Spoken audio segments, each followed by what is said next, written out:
قال النبی صلی اللہ علیہ وسلم عود المرید، یہ حدیث پاک کا ایک جملہ ہے۔ دیکھو نبی کریم صلی اللہ علیہ وسلم نے ہمیں اعلیٰ تعلیم سے نوازا ہے۔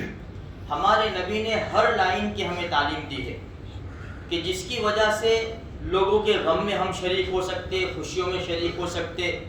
اخلاق، معاشرت، معاملات اتنے بہترین سکھائے ہیں کہ صحابہ کرام کے اندر جو اخلاق تھے نا، اخلاق کو دیکھ کر لوگ ایمان میں داخل ہوتے تھے۔ وہ اخلاق آہستہ آہستہ ہمارے زندگیوں سے نکلتے چلے گئے اور ہماری زندگیوں کے اندر دوسرے دشمنوں کے اخلاق آ گئے۔ اس لیے میرے بھائیوں، ہمارے آقا صلی اللہ علیہ وسلم کی جو تعلیم ہے اس کے اوپر ہم دھیان دے دیں اور اسی کے اوپر عمل کرنے کی کوشش کریں۔ دیکھو یہ تعلیم میں سے ایک لفظ ہے عود المرید، بھائی مریض کی عیادت کرو، یعنی بیمار کی بیمار پرسی کرو۔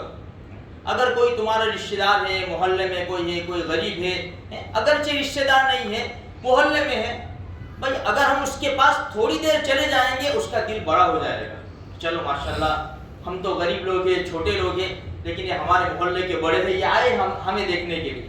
تو بعض مرتبہ انسان کو تھوڑی ہمت ہوتی ہے، دو چار الفاظ اچھے بول دیے، کچھ اس کے ہاتھ میں رکھ دیا، تو اس سے کیا ہوگا؟ بہت بڑا فائدہ ہوگا۔ کل وہ بیماری سے اچھا ہوگا، وہ تمہاری عزت کرتا ہو جائے گا، تمہارے دکھ درد میں شریک ہوگا، کوئی بھی کام ہوگا فوراً کھڑا ہو جائے گا۔ یہ ایسی تعلیم ہے کہ یہ تعلیم ہمیں جوڑتی ہے، نبی کریم صلی اللہ علیہ وسلم کی تعلیم ہمیں جوڑتی ہے اگر اس کے اوپر ہم عمل کریں گے۔ اچھا، اس کا ثواب دیکھو، ترمذی شریف کی روایت ہے، حضرت علی رضی اللہ تعالیٰ عنہ فرماتے ہیں کہ میں نے نبی کریم صلی اللہ علیہ وسلم کو یہ فرماتے ہوئے سنا ہے کہ اگر کوئی انسان کسی مریض کو صبح دیکھنے کے لیے جائے، اب یہاں خالصۃ لوجہ اللہ، خالص اللہ کے لیے، وہی میں نے کہا نا آج ہماری غرض ہو گئی ہے، ہم غرضوں کی وجہ سے جاتے ہیں۔ بھائی چلو کون بیمار ہے؟ تو ہمارے رشتہ دار بیمار ہے، ہمارے سمدھی بیمار ہے، ہم نے وہاں لڑکی دی ہے، چلو وہاں جانا پڑے گا دیکھنے کے لیے۔ اب وہاں ہم جائیں گے خالی ہاتھ نہیں جائیں گے، وہاں ہم تھیلیاں بھر بھر کے لے جائیں گے نا۔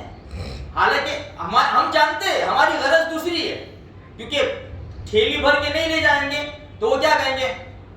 اتنا بھی بان نہیں، خالی ہاتھ آ گئے لوگ، 2 ایپل تو لے آتے، خالی اتنا بولتے ہو 2 ایپل، ورنہ 2 ایپل لے کے جاؤ تو کیا کہ 2 ایپل لے کر شرم نہیں آتی؟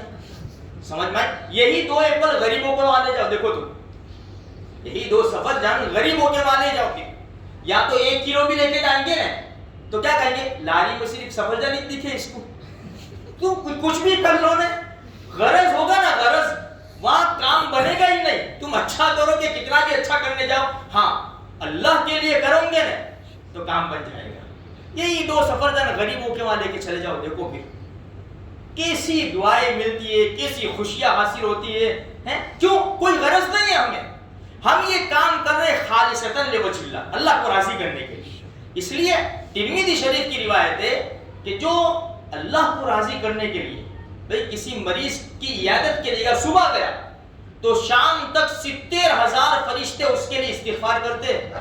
معمولی بات تھوڑی ہے، بیماری کا دور ہے، چلے جاؤ صبح تھوڑی دیر کے لیے، 1-2 منٹ کے لیے، پھر فلاں شام کو جو گیا بیمار کی عیادت کرنے کے لیے تو صبح تک 70,000 فرشتے اس کے لیے استغفار کرتے، اور جنت میں اس کے لیے باغ ہے۔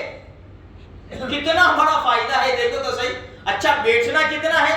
بہت کم مریضوں کے پاس، بیماروں کے پاس زیادہ نہیں بیٹھنا، عام طور پر ہاں اگر کوئی بیمار ایسا کہے کہ بھائی یہ تو آوے تو ذرا اچھا لگے مجھے، بیٹھ یا وہ بات اور ہے، وہ بھی بہت کم ایسا ہوتا ہے۔ لیکن ہمیں تعلیم کیا ہے؟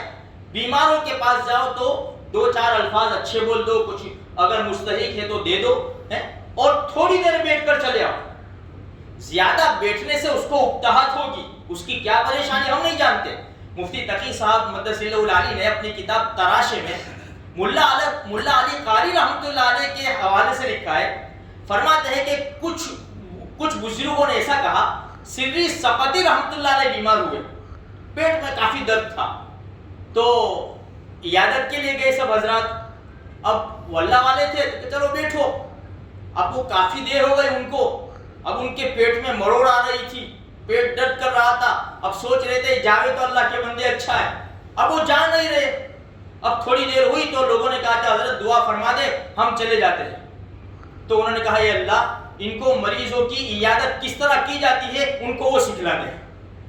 سمجھ میں آئی ہے کہ ان کو مریضوں کی عیادت کس طرح, ان کو یہ نہیں آتا. اسی طرح اس کے بعد ایک واقعہ لکھا ہے کہ ایک آدمی بیمار ہوا تو دوسرا آدمی اس کو دیکھنے کی جائے, اب وہ بیٹھ گیا, چوٹ گیا. اب وہ اللہ کا بندہ سوچ کے کب جائے تو اچھا, کب جائے تو اچھا. تو پھر اخیر میں وہ بیمار نے عاجز آ کر کہا یار لوگوں کے آنے جانے کی بہت چلتی ہے یار, پریشان ہو جاتا ہوں. پھر بھی اس کو سمجھ میں نہیں آیا. پھر تھوڑی دیر بعد وہ آدمی کہتا ہے بیمار کو کہ حضرت دروازہ بند کر دوں میں؟ تو بیمار نے کیا کہا, اندر سے نہیں باہر سے کر دے. بات سمجھ میں آئی ہے؟ تو ایسے حالات ہو جاتے ہیں. سمجھ میں آئی؟ تو میرے بھائیوں کہنے کا مقصد یہ ہے کہ ہمارے نبی کی تعلیم بھائی تھوڑی دیر بیٹھ کے دعا دے کے چلے آؤ, اس سے دنیاوی فائدے بھی ہیں اور اخروی فائدے بھی ہیں. اللہ تبارک و تعالی ہمیں حدیث کے اوپر صحیح طور پر عمل کرنے کی توفیق عطا فرمائے. آمین.